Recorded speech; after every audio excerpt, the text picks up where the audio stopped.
Thank you, Mr. President. Today's resolution is very timely, but I believe we need to speak clearly. We live in a multipolar world with multiple crises and huge inequalities. And Mr. Trump, after his re-election, tells us that in this world, where authoritarian regimes are becoming stronger, it is not in the interests of the United States to agree new, more inclusive rules based on international law as it did in 1945 or 1990, but to replace these rules with one rule: might makes right. The United States will act to its immediate benefit, even if that means not respecting borders, the internal affairs of state and international organizations. And politics will be based on the power not of politicians, but of billionaires who became richer during the economic crisis, the wars, and the pandemic. As Hannah Arendt said of imperialism, businessmen became politicians, and politicians were only taken seriously when they spoke like businessmen.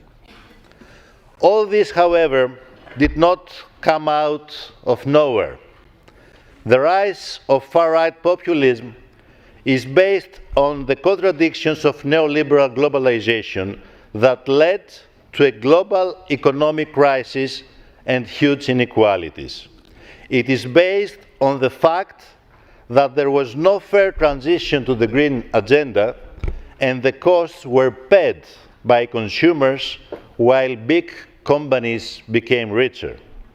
It is based on our double standards when we rightly condemn the Russian invasion of Ukraine, but are afraid to speak about thousands of deaths by Israel in Palestine.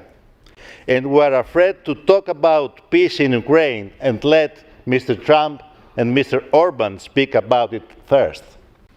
It is based on the hypocrisy of those who wanted foreign workers but are unwilling to support their rights, who supported wars but are unwilling to accept refugees. We see today the shameful images of the violent deportation of people who have lived for decades in the United States. So what we need today, I think, is a broad coalition of governments, movements and citizens, a European alliance of democracy and justice that promotes our values while having learned the lessons of the last 30 years. The Council of Europe must send the message that we accept a new multipolar world in which the West will have a strong role without dominating, that we want, together with the UN and EU and regional organizations from around the world, to discuss a new international architecture on the basis of the United Nations Charter, and that our relationship with the United States can only be based on mutual respect, respect for our borders, and the clear message that we will not accept interference in our political systems. Thank you very much. Thank you, Mr. Tsipras.